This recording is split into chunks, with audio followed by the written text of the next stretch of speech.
नमस्ते छात्रों, आज फिर एक बार आप सभी का हार्दिक स्वागत। आज हम पढ़ेंगे कक्षा 10वीं हिंदी का तीसरा पाठ वाह रे हमदर्द। दर्द के मारे एक तो मरीज को वैसे ही नींद नहीं आती, यदि थोड़ी बहुत आ भी जाए तो मिलने वाले जगा देते हैं, खासकर वे लोग जो सिर्फ औपचारिकता निभाने आते हैं। इन्हें मरीज से हमदर्दी नहीं होती, ये सिर्फ सूरत दिखाने आते हैं।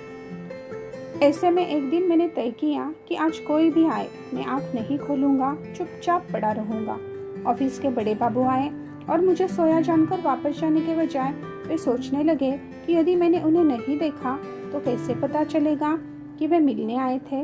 अतः उन्होंने मुझे धीरे धीरे हिलाना शुरू किया। फिर भी जब आंखें नहीं खुली तो उन्होंने मेरी टांग के टूटे हिस्से को जोर से दबाया। मैंने दर्द के मारे कुछ चीखते हुए जब आंख खोली तो वे मुस्कुराते हुए बोले, कहिए अब दर्द कैसा है? मोहल्ले वाले अपनी फुर्सत से आते हैं। उस दिन जब सोनाबाई अपने 4 बच्चों के साथ आई तो मुझे लगा कि आज फिर कोई दुर्घटना होगी। आते ही उन्होंने मेरी ओर इशारा करते हुए बच्चों से कहा, ये देखो चाचा जी। उनका अंदाज कुछ ऐसा था जैसे चिड़ियाघर दिखाते हुए बच्चों से कहा जाता है, ये देखो बंदर। बच्चे खेलने लगे। एक कुर्सी पर चढ़ा तो दूसरा मेज पर। सोनाबाई की छोटी लड़की दवा की शीशी लेकर कथकली डांस करने लगी। रब रब की आवाज ने मेरा ध्यान बटाया। क्या देखता हूँ कि सोनाबाई का एक लड़का मेरी टांग के साथ लटक रही रेती की थैली पर बॉक्सिंग की प्रैक्टिस कर रहा है। मैं इसके पहले ही उसे मना करता, सोनाबाई की लड़की ने दवा की शीशी पटक दी। सोनाबाई ने एक पल लड़की को घूरा, फिर हंसते हुए बोली, भैया पेड़े खिलाओ, दवा गिरना शुभ होता है। दवा गई समझो, बीमारी गई। इसके 2 घंटों बाद सोनाबाई गई यह कहकर कि फिर आऊंगी। मैं भीतर तक कांप गया। कुछ लोग तो औपचारिकता निभाने की हद कर देते हैं, विशेषकर वे रिश्तेदार जो दूसरे गांव से मिलने आते हैं। ऐसे में एक दिन एक टैक्सी कमरे के सामने आकर रुकी। उसमें से निकलकर एक आदमी आते ही मेरी छाती पर सिर रखकर औंधा पड़ रोने लगा और कहने लगा, हाय तुम्हें क्या हो गया? कार वालों का सत्यानाश हो। मैंने दिल में कहा कि मुझे जो हुआ सो हुआ, पर तू क्यों रोता है? तुझे क्या हुआ? वह थोड़ी देर मेरी छाती में मुंह गड़ाए रोता रहा, फिर रोना कुछ कम हुआ। उसने मेरी छाती से गर्दन हटाई और जब मुझसे आंख मिलाई तो एकदम चुप हो गया। फिर धीरे से हंसते हुए बोला, माफ़ करना, मैं गलत कमरे में आ गया था। आजकल लोग ठीक से बताते भी नहीं। गुप्ता जी का कमरा शायद बगल में है। अच्छा भाई माफ़ करना, कहकर वह चला गया। अब वही रोने की आवाज़ मुझे पड़ोस के कमरे से सुनाई पड़ी। मुझे उस आदमी से अधिक गुस्सा अपनी पत्नी पर आया, क्योंकि इस प्रकार रोता देख मेरी पत्नी ने उसे मेरा रिश्तेदार या करीबी मित्र समझकर टैक्सी वाली को पैसे दे दिए थे। हमदर्दी जताने वालों में वे लोग ज़रूर आएंगे जिनकी हम सूरत भी नहीं देखना चाहते। हमारे शहर में एक कवि है, श्री लपकानंद। उनकी बेतुकी कविताओं से सारा शहर परेशान है। मैं अक्सर उन्हें दूर से ही देखते ही भाग खड़ा होता हूँ। जानता हूँ जब भी मिलेंगे 10-20 कविताएं पिलाए बिना नहीं छोड़ेंगे। एक दिन बगल में झोला दबाए आ पहुँचे। आते ही कहने लगे, मैं तो पिछले 4-5 दिनों से कवि सम्मेलनों में अति व्यस्त था। सच कहता हूँ, कसम से मैं आपके बारे में ही सोचता रहा। रात भर मुझे नींद नहीं आई और हाँ, रात को इसी संदर्भ में यह कविता बनाई। यह कह झोले में से डायरी निकाली और लगे सुनाने। असम की राजधानी है शिलोंग, मेरे दोस्त की टूट गई है टांग, मोटर वाले तेरी ही साइड थी रॉन्ग। कविता सुनाकर वे मुझे ऐसे देख रहे थे मानो उनकी एक आंख पूछ रही हो, कहो कविता कैसी रही? और दूसरी आंख पूछ रही हो, बोल बेटा, अब भी मुझसे भागेगा?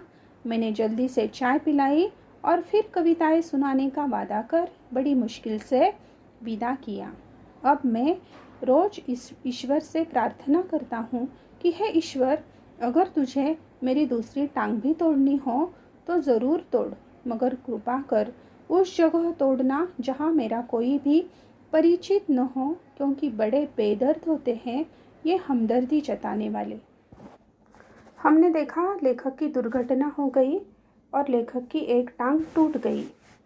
तो लेखक को अलग अलग हमदर्द मिलने आए और इन्होंने लेखक को किस प्रकार परेशान करके छोड़ा, यह हम देखेंगे। तो सबसे पहले लेखक से मिलने आए एहसान चुकाने वाले। ये लेखक से मिलने आए हैं और इन्होंने इस तरह लेखक की ओर देखा जैसे वे कहना चाहते हो कि वक्त सब पर आता है। उसके बाद लेखक से मिलने आए हैं औपचारिकता निभाने वाले एक ऑफिस के बड़े बाबू। ये बाबू लेखक के कमरे में आ पहुँचे। उन्होंने देखा लेखक शांति से सो रहा है तो उन्हें चैन न पड़ा। उन्होंने लेखक का वही टांग का हिस्सा, टूटा हुआ टांग का हिस्सा था, ज़ोर ज़ोर से हिलाना शुरू कर दिया। तो लेखक दर्द के मारे चीख उठा और इस प्रकार उन्होंने लेखक के प्रति हमदर्दी जतानी चाहिए, यानी सहानुभूति जतानी चाहिए। लेकिन लेखक कहता है कि यह तो सिर्फ सूरत दिखाने आया था, यानी ये जो हमदर्द है इसने लेखक को बहुत बड़ा दर्द दिया और चला गया। इसके बाद लेखक से मिलने आई हैं सोनाबाई। लेखक के ही मोहल्ले में रहने वाली है और अपने 4 अजनबी बच्चों को वह साथ लाई है। आते ही उसने अपने बच्चों से कहा कि ये देखो चाचा जी, और लेखक को ऐसे लगा कि वह अपने बच्चों को दिखा रही है कि ये देखो चिड़ियाघर में रखा हुआ एक बंदर। तो चिड़ियाघर यानी जहाँ पक्षी और प्राणियों को रखा जाता है उसे हम चिड़ियाघर कहते हैं। तो उसके अजनबी बच्चे हैं, ये बच्चे खेलने लगे। एक कुर्सी पर चढ़ गया। एक लड़की थी वह कथकली डांस करने लगी। एक लड़का है वह बॉक्सिंग की प्रैक्टिस करने लगा। और एक तो बहादुर लड़की है, उसने क्या किया है, लेखक की जो दवाई की शीशी है यह तोड़ दी है और वह कहकर गई कि मैं फिर आऊँगी। और यह सुनते ही लेखक कांप गया है। कांप जाना यानी डर जाना। यहाँ मुहावरा आया है। इस मुहावरे का वाक्य में प्रयोग देखिए, बिजली के कड़कते ही छोटा बच्चा कांप गया। तो इस प्रकार यह जो हमदर्द है यह बहुत ही अजीब हमदर्द है और यह भी लेखक को दर्द देकर चला गया। इसके बाद अगला हमदर्द लेखक से मिलने आया है, वह है एक अनजाना रिश्तेदार। यह रिश्तेदार जो है इसे लेखक पहचानता नहीं है, लेखक ने इसे कभी देखा नहीं है, लेकिन आते ही वह ज़ोर ज़ोर से लेखक के गले में पड़कर रोने लगा। और यह देखकर उसकी पत्नी, लेखक की पत्नी को ऐसे लगा कि सच में यह अपने पति का कोई नज़दीक का रिश्तेदार है। इसीलिए उसने क्या किया है, टैक्सी वाले को पैसे देकर आई है। लेकिन जब उस अजनबी को पता चला कि वह गलत कमरे में आ गया तो लेखक का दर्द और भी बढ़ गया, क्योंकि उसकी पत्नी ने पहले ही टैक्सी वाली को पैसे दे रखे थे। इसके बाद लेखक से मिलने आया है एक कवि। कवि का नाम है श्री लपकानंद और इसकी विशेषता है कि वह बेतुकी कविता सबको सुनाकर परेशान करता है। बेतुकी यानी निरर्थक कविता। और जब उसे पता चला कि लेखक अस्पताल में है तो उसे एक अच्छा बंदा मिल गया और वह उसकी कविता लेखक को सुनाने आ पहुंचा। और आते ही उसने अपनी तारीफ़ बतानी शुरू कर दी कि वह एक कवि सम्मेलन में व्यस्त था, यानी काम में लगा हुआ था। तो यहाँ पर ये मुहावरा है, व्यस्त होना यानी काम में लगे रहना।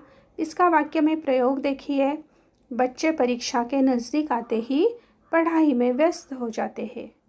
तो इस कवि महाशय ने लेखक की टूटी हुई टांग है उस पर भी एक कविता बनाई है। असम की राजधानी है शिलोंग, मेरे दोस्त की टूट गई है टांग, मोटर वाले तेरी ही साइड थी रॉन्ग। तो इस प्रकार लेखक ने उसे चाय पिलाई और उससे छुटकारा पा लिया।